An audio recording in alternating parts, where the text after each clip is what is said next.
साल 1919 में बीकानेर की गलियों में एक 12 साल का बच्चा अपनी बुआ से भुजिया बनाना सीखता है और केवल 2 पैसों में उसे बेचना चालू करता है, इस बात से बिल्कुल अनजान कि यह भुजिया एक दिन हजारों और करोड़ों के बिजनेस एम्पायर की नींव बनेगी।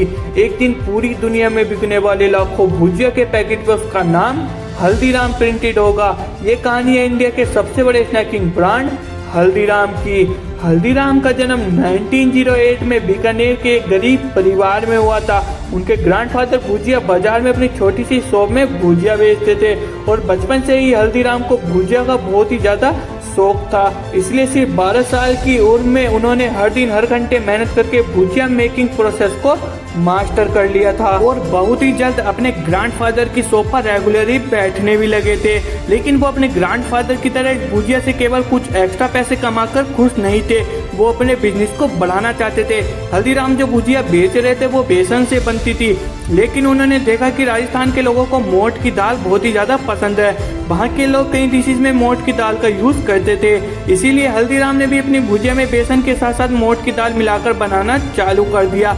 उनकी ये नई भुजिया लोगों को काफी ज्यादा डिलीशियस लगी और एक इंस्टेंट हिट बन गई। लेकिन वो यहाँ तक नहीं रुके, उन्होंने रियलाइज किया कि उनकी भुजिया अभी भी काफी मोटी और सॉफ्ट है। अगर वो इसको थिन और क्रिस्पी बना दें तो कस्टमर का ईटिंग एक्सपीरियंस काफी सेटिस्फाइंग बन जाएगा।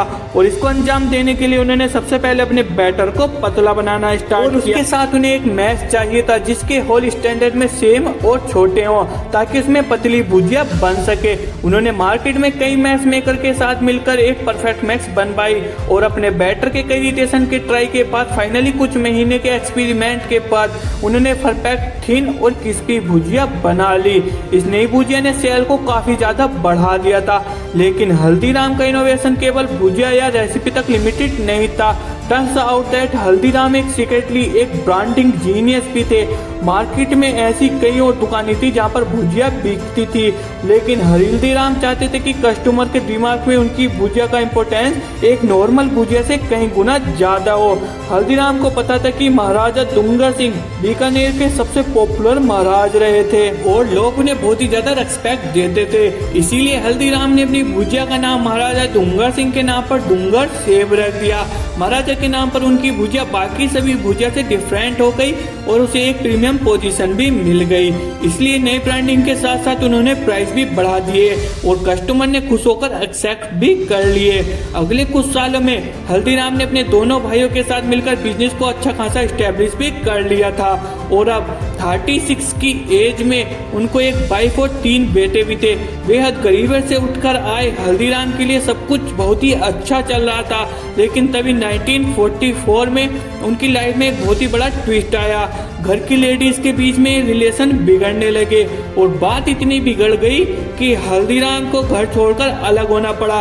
लेकिन प्रॉब्लम ये नहीं थी कि साथ साथ हल्दीराम के लिए बिजनेस से भी अलग कर दिया गया था। जिस बिजनेस को हल्दीराम ने अपनी जी जान लगाकर बनाया था उसी बिजनेस से उन्हें एक फूटी कौड़ी तक नहीं मिली और वो रातों रात अपनी पत्नी के साथ सड़क पर आ गए। लेकिन जिम्मेदारी के चलते उनके पास इमोशनल होने का भी टाइम नहीं था। हल्दीराम ने जल्द से जल्द अपने आप को संभाला और काम ढूंढने में लग गए। एक दिन वो मार्केट में काम ढूंढ रहे थे तो उनको पीछे से किसी ने नाम लेकर पुकारा। उन्होंने पीछे मुड़ के देखा तो उनका एक बचपन का दोस्त खड़ा था जो काफी सालों बाद बीकानेर लौटा था। हल्दीराम ने उसे अपनी सिचुएशन के बारे में बताया और सालों पहले हल्दीराम ने उन्हें 200 रुपए देकर अपने दोस्त की मदद की थी और फॉर्चुनेटली उस दोस्त ने भी एहसान भूला नहीं था। उसने उसी दिन हल्दीराम को 100 रुपए लौटा दिए और ये 100 रुपए हल्दीराम के लिए लाइफलाइन साबित हुए। सबसे पहले तो उन्होंने अपनी फैमिली के लिए एक छोटा सा घर रेंट पे लिया और फिर बिजनेस आइडिया सोचने लगे और उनकी वाइफ चंपा देवी काफी डिलीशियस मूंग दाल भी बनाती थी। बीकानेर के लोगों के लिए मूंग दाल काफी स्टेबल डिश थी और उन्होंने मूंग दाल के बिजनेस करने का फैसला किया। उन्होंने बचे हुए पैसों से मूंग दाल स्पाइसी आइटम खरीदने के लिए काम चलाऊ किचन भी सेटअप कर लिया। वो दोनों अर्ली मॉर्निंग में उठकर मूंग दाल प्रिपेयर करते थे और पूरे दिन हल्दीराम मार्केट में घूम घूम कर लोकल वर्कर को यह डिश बेचने लगे। कुछ टाइम बाद उन्होंने मूंग दाल के साथ साथ अपने ओरिजिनल पैशन यानी कि भुजिया को भी बेचना शुरू कर दिया। हार्ड वर्क और टेस्ट क्वालिटी के चलते उनका यह लॉयल कस्टमर बेस बन गया और कुछ ही टाइम बाद उन्होंने छोटी सी एक शॉप रेंट पे लेने के लिए पैसे जमा कर लिए।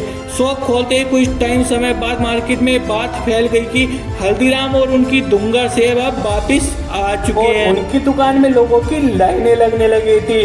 देखते ही देखते हल्दीराम फिर से लोकल भुजिया किंग बन गए।